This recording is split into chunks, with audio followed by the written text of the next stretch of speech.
लेकिन ऐसा स्टेटमेंट मिलने का मतलब हम साइकोलॉजिकल समझते हैं कि दोनों कास्ट काफी तंग किया होगा इनको। इसका मतलब कि विधानसभा का जो चुनाव है ना, उससे पहले वो यादव और मुस्लिम को फिर गोलबंदी स्टार्ट करना शुरू कर दिए हैं इमोशनली, कि तुम पर बहुत अत्याचार हो रहा है, तुम मारे जा रहे हो, तुम काटे जा रहे हो, तुम्हारा काम नहीं हो रहा है। तो ऐसा स्टेटमेंट देके जो इससे लालू करते थे ना, सेम वही वे में तेजस्वी जी कर रहे हैं। और देवेश चंद्र ठाकुर को ये बात मीडिया में खोलना होगा, अपना दर्द दिल में नहीं रखना होगा। एक पीसी कर ले हो, आप पीसी के सामने वो बोले कि हमको ज्यादा मुस्लिम से क्या दिक्कत हुई, इलेक्शन कैंपेन में दिक्कत हुई कि इलेक्शन से पहले दिक्कत हुई कि अब उनको पटना में दिक्कत हो रही है, ओपन होके बोल दे पीसी में, है ना। देश में अभी जो है नीट पेपर लीक को लेकर के मामला जो है अभी चल ही रहा है, लेकिन ऐसे में एक बिहार के यानी कि नवनिर्वाचित सांसद सीतामढ़ी से देवेश चंद्र ठाकुर एक बयान देते हैं जातिगत लेकर के कि मुस्लिम और यादव को जो है हम काम नहीं करेंगे, हम सिर्फ उनको नाश्ता पानी चाय पानी पिलाएंगे लेकिन काम नहीं करेंगे। आखिर जीते हुए एक सांसद हैं, प्रतिनिधि हैं, जनता के हैं, वहां मुस्लिम भी वोटर है, यादव भी वोटर है, लेकिन इस सब बात को लेकर के देवेश चंद्र ठाकुर जो कि जेडीयू से वरिष्ठ नेता है, एक विधानसभा का कभी भी सभापति भी रह चुके हैं, हाल ही में वो इस्तीफा भी दिए हैं। क्या वजह रही है, क्या मजबूरियां रही है, मेरे साथ बातचीत करने के लिए एक अलग ही अंदाज के जाने माने जो है बीजेपी के नेता पंकज परमार जी है। हम इनसे बात करेंगे कि सर इस बात को लेकर के कैसे देखते हैं आप। हाँ हेलो। देवेश चंद्र ठाकुर जी का बयान जो है इसे कैसे देखते हैं आप। ठाकुर जी काफी अनुभवी व्यक्ति है जी, विधानसभा स्पीकर का भी पोस्ट संभाल चुके हैं, और उनके पापा जी भी पॉलिटिक्स से रिलेटेड थे, फादर भी पॉलिटिक्स से रिलेटेड, उनके खून में पॉलिटिक्स है। यदि वो इस तरह का बयान दिए हैं तो काफी सोच समझ के बयान दिया होगा, उसके पीछे बहुत गहरा राजनीति होगा। या तो किसी ने बहुत ज्यादा इस जो समुदाय की जो बात कर रहे हैं आप, यादव और मुस्लिम, यादव और मुस्लिम, यादव और मुस्लिम का जो आप बात कर रहे हैं या उन्होंने जो बोला है, इस समुदाय के लोगों से बहुत ज्यादा वो परेशान हुए होंगे। कोई व्यक्ति किसी समुदाय का ऐसे ही नहीं बोलता है, जरूर कुछ न कुछ परेशान ज्यादा हुए होंगे, इलेक्शन में हुए होंगे, इलेक्शन से पहले हुए होंगे, या अब हो रहे होंगे। मजबूरी में उनको ये स्टेटमेंट देना पड़ा होगा कि हम यादव मुस्लिम का काम नहीं करेंगे, है ना सर। आखिर ये और बीच में रिस्पेक्टेड बता दिए कि नाश्ता पानी खाना पना सब कुछ चलेगा, लेकिन हमसे काम का उम्मीद न रखें।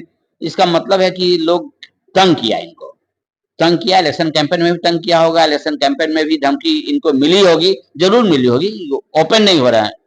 मतलब एक खास समुदाय को डायरेक्ट बता देना कि हम इस समुदाय का काम नहीं करेंगे, ये लोकतंत्र में ये तो बहुत बड़ा और बहुत विवादित बयान माना जाएगा। लेकिन कभी उन पर भी तो सोचा करिए, दोनों पक्ष को सोचे ना। इस पक्ष से बहुत विवादित बयान माना जाएगा, और उच्च जो उनका जो बोला हुआ पक्ष है उससे यदि सोचते हैं तो जरूर कहीं ना कहीं इनका दिल बहुत दर्द और बहुत मार्मिक और बहुत आहत हुआ होगा दोनों कास्ट से। और कैसे आहत हुआ तो ठाकुर जी बताएंगे, लेकिन ऐसा स्टेटमेंट मिलने का मतलब हम साइकोलॉजिकल समझते हैं कि दोनों कास्ट काफी तंग किया होगा इनको। उनके शीर्ष नेता नीतीश कुमार चुनावी सभा में कई बार उन्होंने हाथ जोड़ करके कहे हैं, विनती कर रहे हैं कि मुस्लिम भाई इस बार हमें सपोर्ट करिए, ऐसा कई बार उन्होंने किया है। आखिर देवेश चंद्र ठाकुर जी का क्या मजबूरियां रही होगी, मतलब इस तरह का कहीं ना कहीं एक सांसद महोदय हैं, पूरे देश करके प्रतिनिधित्व करेंगे, अभी एक तो क्षेत्र के कर रहे हैं, लेकिन कहीं ना कहीं एक बिहार से जो है जातिगत का जो बयान है, जातिवाद का जो ये ठप्पा लगा हुआ है, हटेगा कि नहीं हटेगा, क्या लगता है? उनका स्टेटमेंट है, उनका दर्द होगा हमारे अनुसार। के पीछे सर एक जात हमारे समुदाय है, तो वही समुदाय दर्द दिया होगा। जब आपको सिया को देगा तो आह तो कीजिएगा ना, वही आह का रूप बदला हुआ है, वही आह का रूप बदला हुआ है। और जहां नीतीश जी का आप सवाल बोले, नीतीश जी का जो सवाल बोले आप, तो बहुत बार वो बोले हैं कि मुस्लिम जाति हमारी है और मुस्लिम जाति के लिए हमने काफी काम किया है। लेकिन अब नीतीश जी को मुस्लिम का वोट मिला नहीं है ना, और ना वोट वो ले पाएंगे नीतीश जी, है ना, क्योंकि अब मुस्लिम लोग भी समझ गया है कि अब नीतीश जी को वोट देने से कोई फायदा नहीं है ना। वर्षों पहले राजनीतिक में और वर्षों पहले जो एम वाई समीकरण है वो अभी भी चल रहा है। एम वाई समीकरण का की करते हैं, बाप की पार्टी कर देते हैं। नहीं, इनडायरेक्टली वो एम वाई की बात करते हैं, डायरेक्टली। उसका नतीजा है कि वो इतना सीट ले आए, इतना सीट जो उनकी आई ड्यू टू एम वाई आई। यदि पूरे कास्ट फैक्टर की बात करते तो 0 पर चले जाते, फिर स्वीप आउट हो जाता, है ना। इसका और कुछ दिन पहले भी वो बयान दिए हैं कि यादव जी पर, यादव कास्ट पर काफी अत्याचार हो रहा है, बीजेपी कर रही है। कुछ दिन पहले का उनका बयान था, ट्वीट किए थे, है ना। इसका मतलब कि विधानसभा का जो चुनाव है ना, उससे पहले वो यादव और मुस्लिम को फिर गोलबंदी स्टार्ट करना शुरू कर दिए हैं इमोशनली, कि तुम पर बहुत अत्याचार हो रहा है, तुम मारे जा रहे हो, तुम काटे जा रहे हो, तुम्हारा काम नहीं हो रहा है। ऐसे स्टेटमेंट देके जो इससे लालू करते थे ना, सेम वही वे में तेजस्वी जी कर रहे हैं। और अभी से शुरू कर दिए हैं यादव को गोलबंदी करना, है ना। इस यादव का गोलबंदी करते करते फिर मुस्लिम पर आ जाएंगे, मुस्लिम को गोलबंदी करेंगे। ये सब विधानसभा चुनाव का गोलबंदी करने का एक तरीका है ना। विगत चुनाव के पहले जो जब ईडी-सीडी का जब मामला आया था, तेजस्वी यादव को बार-बार बुलाया जा रहा था। आप लोगों पे आरोप लगा रहे थे कि बीजेपी के कहने पे ही ईडी-सीडी का खेल चल रहा है। तो उस समय तेज प्रताप का एक बयान आता है कि मैं बहुत परेशान हूँ किसी मतलब टारगेट को कर करके। तो क्या लग रहा है कहीं न कहीं इस स्टेटमेंट को और कहीं दिव्य चंद्र ठाकुर जी को स्टेटमेंट जो एक मतलब कोई रिश्ता लग रहा है? नहीं, रिश्ता क्या है, ईडी और सीबीआई तो स्वतंत्र संस्था है। और आप देखे होंगे कि हम तो बचपन से नोट की गड्डी कभी-कभी देख लिया करते थे, फादर का पेमेंट का। आप लोग भी देखे देखे होंगे नोट की गड्डी, नोट का पहाड़ देखे थे कभी? हम तो कभी ऐसे फोटो में भी नहीं देखे थे नोट का पहाड़। रूम में जैसे मिलता है, पार्थ चटर्जी के यहाँ मिला, यहाँ चपरासी के यहाँ नोट का पहाड़ मिला, है ना। तो नोट का पहाड़ मोदी जी ला रहे हैं कि ईडी ला रहा है? नोट का पहाड़ तो सच्चाई है ना, कि नहीं है? आप बताइए ना, नोट का पहाड़ आपने देखा है? जनता बताएगी, जनता तो सब जानती है।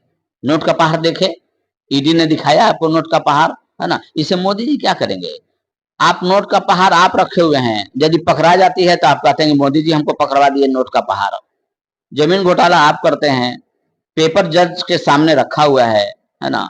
तो जज साहब क्या कहेंगे? मोदी जी को फोन लगाएंगे कि मोदी जी क्या करना है इनको, है ना। पेपर तो जज के सामने रखा हुआ है ना। जैसे सीबीआई चारा घोटाला का रखा हुआ था, उनमें सजा पायता लालू जी हैं। अभी बहुत सारा केस इनका बाकी है, खुलना ही बाकी है ना। और तेजस्वी जी अभी मिट्टी घोटाला किए कि सबका पेपर हमारे कानून के पास रखा हुआ है। ऐसे मोदी जी क्या करेंगे? हमको तो समझ में नहीं आता इस बात को कि गलती करिएगा आप और ठिकरा फोड़िएगा मोदी जी पर। हमको अभी तक ये समझ में नहीं आ रहा कि लोग किस तरह का पॉलिटिक्स है इंडिया गठबंधन के लोग ने शुरू किया है। केजरीवाल, अरे वो मतलब केवल पहले नौटंकी हम लोग सुनते थे, जो राजस्थान या कहीं से लोग, वो रस्सी पर चलता था, एक रस्सी पर चलता था, अभी भी चलता है ना। तो हम लोग कहते थे नौटंकी वाला आ गया, चलो देखो 4 आना 8 आना पैसा लगता था, है ना। और वो नौटंकी तो अब राजनीति में शुरू हो गया। केजरीवाल साहब और तेजस्वी और लालू, मतलब केवल नौटंकीबाज वाला भाषण देना है, पब्लिक को मूर्ख बनाने की बात करना है ना। और आप एक बार देखिएगा, तेजस्वी जी स्टेज पर थे तो गमछी ऐसे लहरा रहे थे, ग्रीन कलर का गमछी था, वो लहरा रहे थे। लहराने का संदेश तो बहुत जाता है ना। फिर वही लाठी दे दिया, आप निकलवाइएगा। गांधी मैदान में आप लाठी रैली, तेल पिलावन रैली, अरे ये सब तो भाषा सुनते ही हंसी आती है। तेल पिलावन रैली, लाठी रैली, तो लाठी महारैला, अरे ये सब रैली आपके पापा निकाल चुके हैं। पापा से पूछिए ना, पापा से पूछे नहीं तो हमारी इंडिया की कानून थोड़ा सॉफ्ट है कि आपके पापा इतनी गर्मी में भी टोपी पहन के घर में टहल रहे हैं। विपक्ष के तमाम नेता कह रहे हैं दिव्य चंद्र ठाकुर जी को इस पर जो है इस बयान को लेकर के जो है उन्हें इस्तीफा देनी चाहिए। आप इसे कैसे देखते हैं? आप बीजेपी के नेता हैं। और दिव्य चंद्र ठाकुर को ये बात मीडिया में खोलना होगा, अपना दर्द दिल में नहीं रखना होगा। एक पीसी कर ले हो, आप पीसी के सामने वो बोले कि हमको ज्यादा मुस्लिम से क्या दिक्कत हुई, इलेक्शन कैंपेन में दिक्कत हुई कि इलेक्शन से पहले दिक्कत हुई कि अब उनको पटना में दिक्कत हो रही है, ओपन होके बोल दें पीसी में, है ना, और उसके बाद बोल दें कि इस डर के कारण हमारे हाथ से जग जाहिर हो जाएगा, तो बोल देंगे तो फिर ओपन हो जाएगा कि ठीक है ये दर्द है, हमारे हाथ से कलम इस कास्ट पर नहीं चलेगा। जैसे एक घटना घटी थी हिमाचल प्रदेश में, एक छोटी सी बच्ची के साथ रेप हुआ था, 7-8 साल पहले की घटना है। तो जिस कास्ट की बच्ची के साथ रेप हुआ था, संयोग से उसी के यहाँ एक आईएएस अफसर पैदा हो गए 10 साल बाद, 12 साल बाद। संयोग रहा कि उसी घर में, जिस घर में बच्ची का रेप हुआ था और जिस पर सरकार ने एक्शन नहीं लिया था, उसी घर में एक आईएएस पैदा हो गए। उस आईएएस के दिमाग में था कि हमारी बच्ची के साथ रेप हुआ था और किसने किया था, उसने भी खुला ऐलान कर दिया था। उसने भी खुला ऐलान कर दिया था कि इस जाति से संबंधित यदि हमारे पास कोई भी फाइल आता है तो उसको कड़ा से कड़ा सजा देने में मैं कोर्ट नहीं जाऊंगा, मैं खुद दे डालूंगा, है ना। और उस जाति से संबंधित यदि उसके पास कोई मामला जाता था ना, तो उस व्यक्ति को पहले मतलब ऐसा पिटाई करवाते थे कि कम से कम 10-12 हड्डी तो टूट ही जाता था। हाँ, वो बोलते थे कानून हमको सस्पेंड करे, कानून नौकरी से निकाल दे। हमारी बहन के साथ जो रेप हुआ उस समय कहाँ कानून गई थी, उस समय कहाँ मानवाधिकार गया था।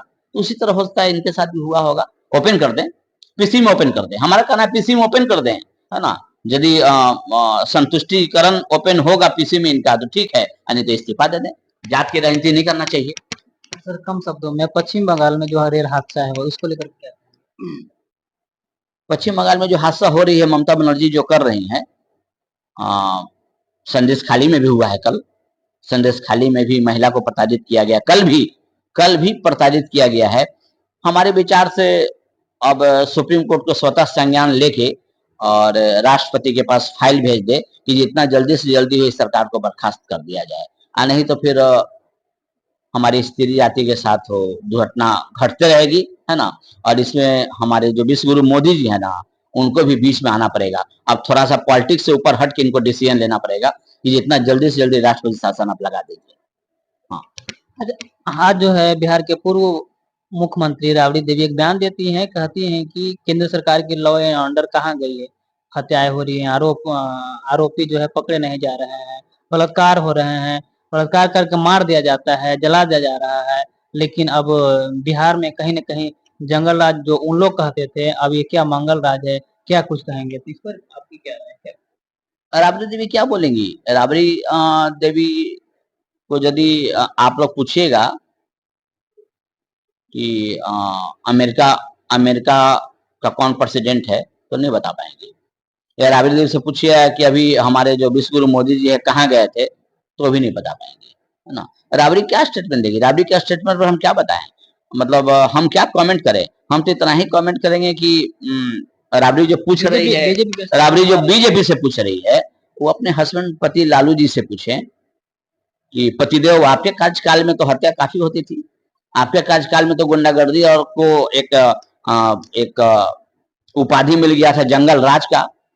उनको अपने पति से पूछें कि पतिदेव जंगल राज बेहतर था कि ई राज बेहतर है।